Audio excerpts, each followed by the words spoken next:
obrigada. São fotos aqui de uns amigos. Ah, que é isso? É rede social, sabe? Rede social. É, na rede Ai, ai. social a gente consegue ver a vida das pessoas. Sei como é que é. Na minha época, a gente via a vida das pessoas pela janela.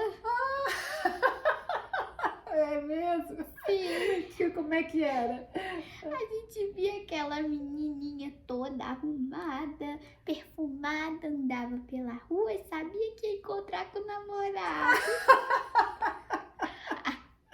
Vocês viam tudo, então, né? Eu lembro, eram bons tempos.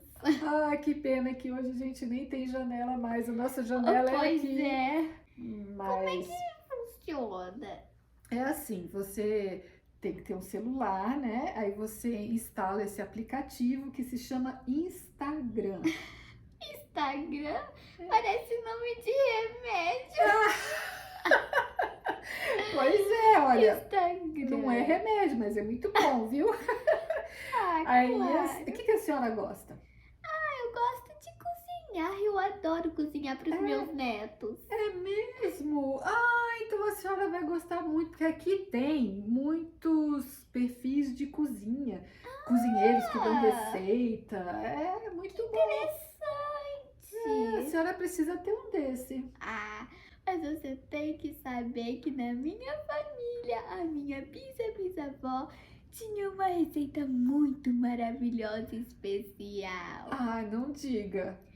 Sim, em todos os restaurantes da cidade tentam saber, mas eu não deixo. Ai, menina, mas é tão misterioso. Eu adoro cozinha, mas eu não tenho muito jeito, não, sabe? Eu não consigo muito. Temos que marcar um dia de você ir lá em casa. Ah, eu vou sim. Pra gente fazer receitinhas. Pode levar suas amigas se Posso? quiser. Claro. Então eu vou. Vamos marcar? Vamos. Então eu vou deixar o meu contato e a gente. Claro. Ai, que Deixa o legal. seu contato que eu te sigo lá no Instagram. Meu filho me deu um celular faz 2 semanas. Eu nem sei como usar direito, mas se você me ensinar, a gente aprende. Então tá. Ó, você me passa as receitas valiosas e eu ensino a senhora a usar o Instagram. Claro. Fechado? Mas uma coisinha, tem mais coisa nesse Instagram? Ah, tem muita coisa boa, mas a senhora vai descobrir no outro dia. Eu ensino tudinho. Claro, vamos Tá bom? marcar. Vamos sim. Estou me chamando, Ah, preciso sim. ir. Vai lá, vai lá. Tchau, minha querida. Tchau. Tchau. Só uma coisinha, qual é o seu nome? O meu nome é Juju, Juliana. Juju? E o seu? Ok. E o da O senhora? meu é Glória. Oh, dona Glória, foi um prazer conhecê-la. Obrigada, minha filha. Oh, Obrigada. Até a próxima, vamos marcar. obrigada. Licença. Alguns anos atrás, eu tive a oportunidade de participar numa classe de estudo de temas da Bíblia, que a gente chama de escola sabatina, muito especial. Ela era dirigida pela professora Eunice Miquiles, uma mulher muito querida, muito amada, com uma personalidade muito linda. E chegou um tempo que a professora Eunice entendeu por bem parar. E ela dividiu isso comigo.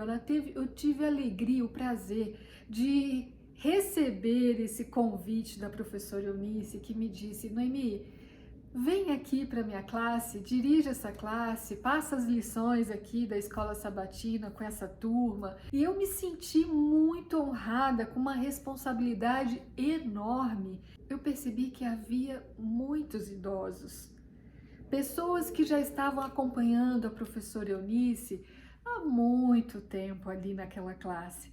E eu me senti assim, nossa, será que eu vou dar conta? Porque são muitas pessoas acostumadas a ouvirem a professora Eunice. São amigos, são pessoas já, né, do relacionamento dela. E como vai ser isso aqui? Eu sentia, sabe o quê? Que eles ficavam alegres porque tinha alguém mais novo ali na classe deles.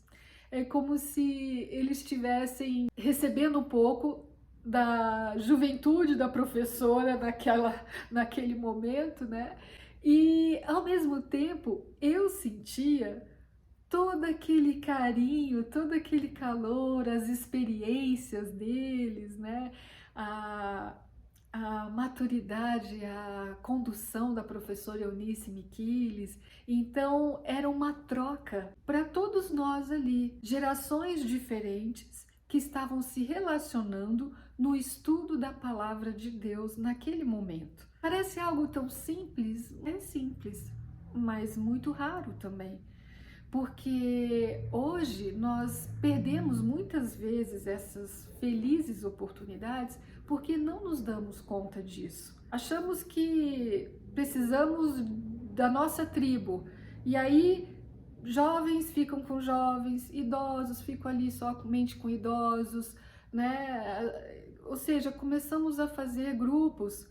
Temos os recém-casados, os grupos de amigos que têm filhos, os grupos de amigos que não têm filhos, e vamos setorizando as relações. Agora você imagine uma pessoa que já viveu tantos anos, um idoso, quando ele chega numa época da sua vida e que ele está tão cansado, muitas vezes desanimado ou abatido com o peso da vida. O idoso, quando ele está perto de um jovem, ele está ouvindo coisas diferentes, experiências que renovam as suas energias, não é? Algo que não está muito no cotidiano dele, e isso é muito saudável. Fazendo uma análise agora do outro lado, do jovem, da pessoa mais de uma geração, né, mais nova, essa pessoa pode estar precisando sentar e conversar com alguém de uma geração mais velha para ouvir um pouco mais de experiências, de histórias. Nós temos a história de Samuel e Eli. No livro Conselhos aos Idosos, da escritora Ellen White, ela diz que Samuel era bondoso, era generoso, ele era diligente, obediente e respeitador, o que não acontecia com os filhos de Eli. Então aí eu fiquei pensando, olha que interessante, né? Deus é tão sábio, ele sabia que o seu sacerdote Eli não tinha isso com os seus filhos. E ele vai dar esse presente para Eli, a companhia de Samuel. E Eli passou todo o seu conhecimento para Samuel, educou bem Samuel, mostrou os caminhos de Deus para Samuel.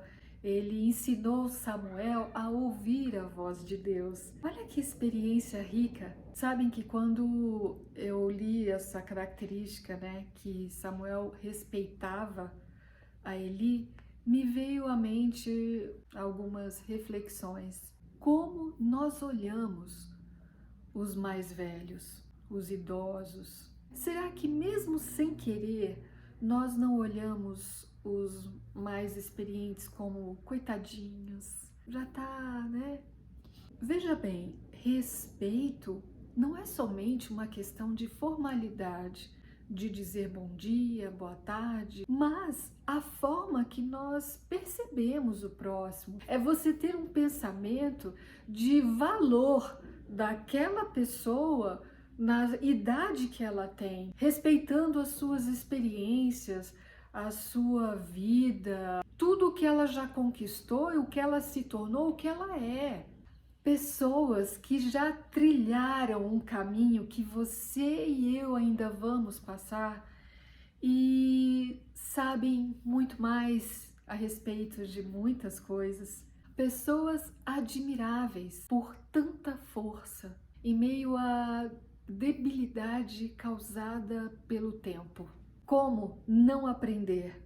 Como não amar essas pessoas quando elas estão abertas à nossa companhia? E eu fiquei pensando, sabe?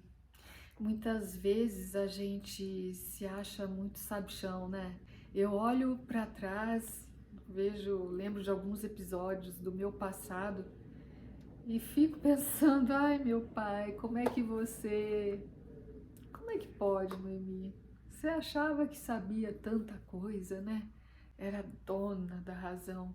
A gente passa por épocas da nossa vida que nós achamos que nós sabemos todas as respostas, sabemos tudo. E tadinho dessas pessoas mais velhas, não entendem nada. Aí a gente vai mudando de fase e começa a perceber a tolice.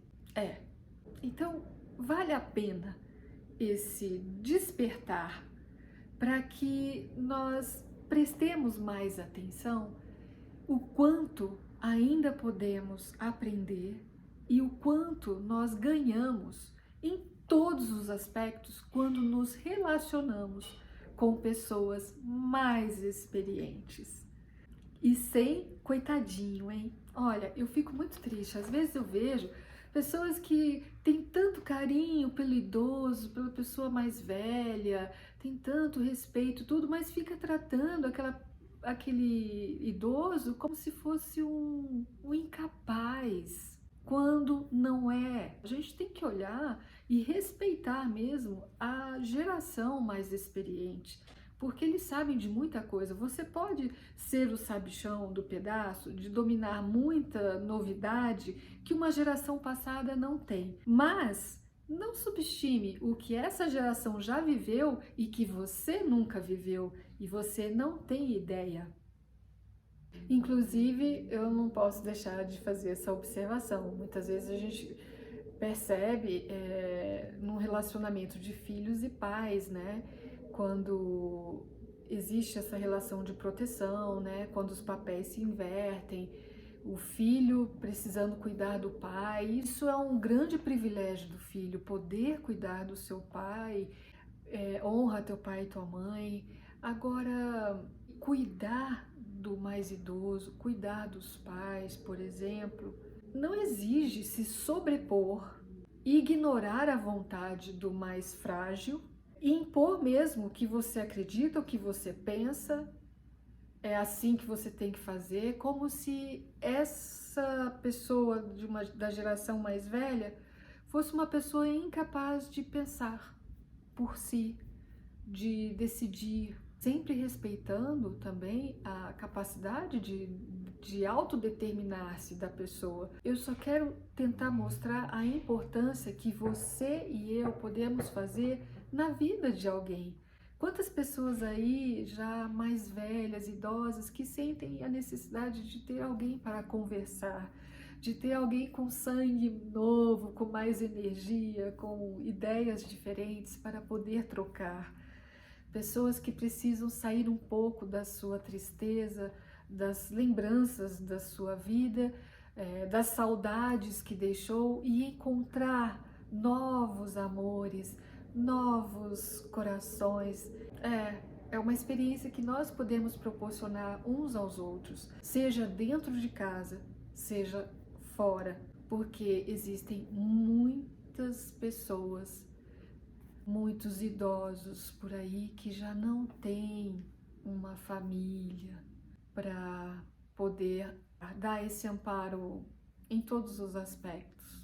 Sabem que estudando a respeito desse tema, eu nunca tinha me dado conta. A gente sempre fala assim, Paulo, o apóstolo Paulo, nossa, muitas cartas aqui para as igrejas, para os seus amigos, né, que ele tanto fazia trabalho, viajava quando ele foi preso, e eu nunca tinha me dado conta. Essas cartas ele escrevia, por exemplo, para Timóteo e Tito, homens mais jovens que ele. E ele ensinava tudo, passava tudo que ele tinha para esses jovens. Olha aqui, Paulo passava por circunstâncias difíceis ao escrever esta última carta a Timóteo, seu mais jovem companheiro de ministério. Ele estava escrevendo essa carta a Timóteo. O amado filho Timóteo, graça, misericórdia e paz, tal. Ele faz a abertura do livro de Timóteo chamando